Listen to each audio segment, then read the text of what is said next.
വിശ്വാസം നമ്മുടെ ജീവിതത്തിൽ കടന്നു വരണമെങ്കിൽ എപ്രകാരം കടന്നു വരും? എപ്രകാരമാണ് ആ വിശ്വാസം നമ്മുടെ ജീവിതത്തിൽ വർദ്ധിച്ചു വരുന്നത്? എങ്ങനെ നമുക്ക് ആ വിശ്വാസത്തെ വർദ്ധിപ്പിക്കുവാൻ സാധിക്കും?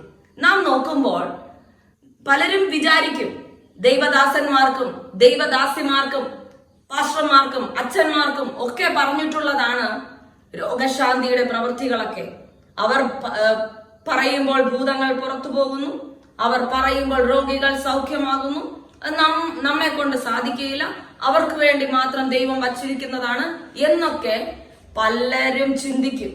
പക്ഷെ അല്ല, എല്ലാവരാലും കഴിയും. പക്ഷെ അതെങ്ങനെ കഴിയും? നമുക്ക് വിശ്വാസത്തിന്റെ ഉറപ്പ് നമ്മുടെ ഹൃദയത്തിൽ ഉണ്ടായിരിക്കണം. ഉറച്ച വിശ്വാസം നമ്മുടെ ജീവിതത്തിൽ കടന്നു വരണമെങ്കിൽ എപ്രകാരം കടന്നു വരും?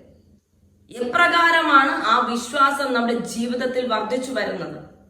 എങ്ങനെ നമുക്ക് ആ വിശ്വാസത്തെ വർദ്ധിപ്പിക്കുവാൻ സാധിക്കും? നാം നോക്കുമ്പോൾ പലരും വിചാരിക്കും ദൈവദാസന്മാർക്കും ദൈവദാസിമാർക്കും പാസ്റ്റർമാർക്കും അച്ഛന്മാർക്കും ഒക്കെ പറഞ്ഞിട്ടുള്ളതാണ് രോഗശാന്തിയുടെ പ്രവൃത്തികളൊക്കെ. അവർ പറയുമ്പോൾ ഭൂതങ്ങൾ പുറത്തു പോകുന്നു, അവർ പറയുമ്പോൾ രോഗികൾ സൗഖ്യമാകുന്നു. നമ്മെ കൊണ്ട് സാധിക്കുകയില്ല, അവർക്ക് വേണ്ടി മാത്രം ദൈവം വച്ചിരിക്കുന്നതാണ് എന്നൊക്കെ പലരും ചിന്തിക്കും.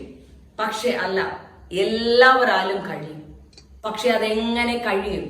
നമുക്ക് വിശ്വാസത്തിന്റെ ഉറപ്പ് നമ്മുടെ ഹൃദയത്തിൽ ഉണ്ടായിരിക്കണം.